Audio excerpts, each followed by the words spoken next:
नंदनवन में बांस के बहुत से पेड़ थे। उन बांस के पेड़ को काटने के लिए 4 मजदूर बुलाए गए थे, श्याम, मोहन, रमेश और बाबूलाल। बाबूलाल थोड़ा बूढ़ा था, पर सेठ जी का काफी प्रिय मजदूर था, इसलिए कहीं पर भी काम होता सेठ जी बाबूलाल को अपने साथ जरूर रखते। बाबूलाल दिन में पेड़ काटता, फिर खाना खा के 1 घंटा आराम करता। उसके बाद बचे हुए समय में और पेड़ काटता, और इन सब में उसके सेठ जी भी उसे कुछ नहीं बोलते थे, क्योंकि वो अपना काम सही समय पर पूरा कर लेता था। पर उसकी ये आदत उसके अन्य साथियों को पसंद न थी। एक दिन दोपहर में खाना खाते समय श्याम, मोहन और रमेश से कहता है, देखो तो, ये तो अब रोज का हो गया है।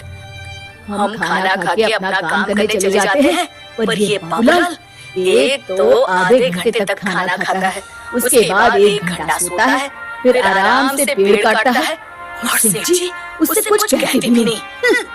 सही बोल रहे हो श्याम भाई, लगता है सेठ जी से बात करनी ही होगी। हाँ ठीक है, चलो आज फैसला हो ही जाए। अपना खाना खत्म करके तीनों सेठ जी के पास पहुँचते हैं। सेठ जी कुछ बात करनी है आपसे। हाँ बोलो, क्या हुआ? कुछ परेशानी है क्या?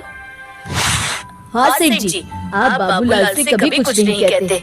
वो खाना खा के आराम करता है, उसके बाद पेड़ काटता है। इससे आपका समय और पैसा दोनों बर्बाद नहीं होते क्या? नहीं, ऐसा कुछ नहीं है। बाबूलाल तुम लोगों से ज्यादा उम्र का होने के बावजूद मुझे रोजाना सबसे ज्यादा पेड़ काट कर देता है। अच्छा ऐसा है तो प्रतियोगिता करवा लीजिए ना। हाँ ये सही कहा श्याम भाई ने, प्रतियोगिता करवा लेते हैं, फिर पता चल जाएगा कौन ज्यादा मेहनती है। ठीक है, तुम लोग यही चाहते हो तो यही सही। इतने में बाबूलाल भी वहाँ आ चुका था। सेठ जी ने बाबूलाल को बुलाया और दूसरे दिन होने वाली प्रतियोगिता की घोषणा कर दी, और ये भी कहा कि जीतने वाले को 10,000 रुपए का इनाम मिलेगा। सब खुशी खुशी अपने काम पर लौट गए। अगले दिन तय समय पर सब आ गए। श्याम, मोहन और रमेश आने के साथ ही जल्दी जल्दी पेड़ काटने में लग गए, और बाबूलाल हमेशा की तरह आराम से पेड़ काट रहा था।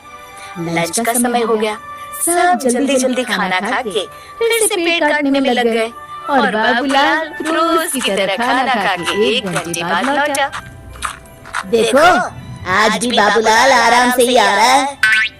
हाँ, अभी तक इसके 3 पेड़ ही कटे हैं, और हम लोगों के उससे भी ज्यादा है। इसे किसी चीज का मोल ही नहीं पता।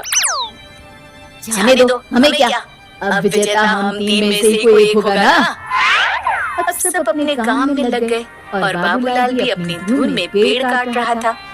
शाम हुई, सेठ जी वहाँ पहुँचे जहाँ सबकी लकड़ियाँ अलग अलग रखी थी। अब पता चलेगा सेठ जी को कौन कितना मेहनती है। इतने में सेठ जी ने कहा, चलो भाई, अब तुम चारों की लकड़ियाँ मैं गिन लेता हूँ और विजेता का नाम बताता हूँ। श्याम 1 2 3 4 5 6 7 8 9 और ये 10 लकड़ियाँ। अब मोहन की बारी, 1 2 3 4 5 6 7 8 और ये 9 लकड़ियाँ। और अब रमेश की बारी, 1 2 3 4 5 6 7 8 और ये 9 लकड़ियाँ। चलो बाबूलाल की लकड़ियाँ देखते हैं।